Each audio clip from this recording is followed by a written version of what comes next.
Hello everyone, I'm Ivan Spirov, a philosophy doctor from Sofia University, Bulgaria. In the year 1979, the French philosopher Jean-François Lyotard published a book called The Postmodern Condition, a report on knowledge. In this book, for the first time, to the term postmodernity was given a philosophical meaning and context. Today, 4.5 decades later, you can find in the internet many different theories about what is postmodernity, when the postmodern age began, what historical events mark the transition from modernity to postmodernity, and about the links between postmodernity and digitalization, globalization, neoliberalism, and gender studies. In this video, I want to outline the primary meaning of postmodernity. Therefore, I will start with the definition given by Lyotard in 1979. In the introduction of the postmodern condition, in paragraph 3, Lyotard says, simplifying to the extreme, I define postmodern as incredulity toward metanarratives. This incredulity is undoubtedly a product of progress in the sciences, but that progress in turn presupposes it. To the obsolescence of the metanarrative apparatus of legitimation corresponds most notably the crisis of metaphysical philosophy and of quotation.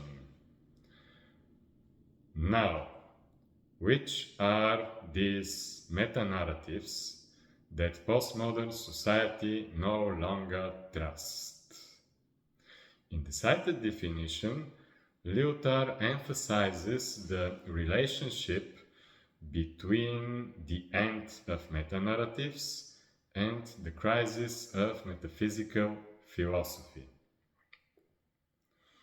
When we are talking about metaphysics, I think everyone will agree that the authority of Immanuel Kant is undeniable. And Kant says that the three main problems of metaphysics are God, freedom, and immortality. Now, I think the crisis of metaphysics didn't came because philosophers found new evidence for the non-existence of God. The crisis of metaphysics came because the most of the people in the Western societies just stopped to be interested in metaphysical problems. And I think the meta-narratives that postmodern society no longer trusts are basically the religions. In historical perspective, Christianity is the basis, the fundament of the European culture and civilization. For near 2000 years, Christianity directed the evolution of European societies.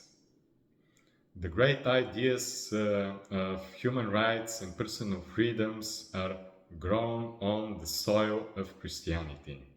Even the modern atheism and nihilism are grown on the same soil. And now, the most significant historical event that marks the transition from modernity to postmodernity is the fact that at some point in the 20th century, Western societies has rejected their own historical fundament. And that's the end of Metanarratives. If I have to summarize the basic concepts of postmodern thought, they are as follows. First, metaphysics is not just in crisis. Metaphysics is dead. It was killed by Martin Heidegger and his philosophy. Second, science is giving us all the answers that we need about the universe and human life, so we don't need religions anymore. And third, since God does not exist, there is no absolute truth and all values are relative. Someone may say that I'm oversimplifying, but that's the situation. That's the postmodern situation. The biggest inner contradiction of postmodern thought is the fact that atheism is also a form of metaphysics. Why? Because atheism answers to all the three main problems of metaphysics. Atheism says God does not exist. Freedom of will is just an illusion created by the feedback and feed-forward mechanisms of the brain. And there is no immortality.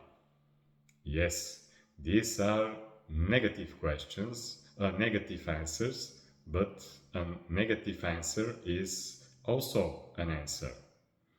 And if atheism is metaphysics, that makes postmodernism a metanarrative. I think there is something good for Christians in the postmodern situation. Since today religion is entirely private matter, we have the opportunity for a more authentic personal relationship with God. But please don't ask me what's the future of the postmodern society, because I don't want to sound like an apocalyptic prophet. Thanks for watching.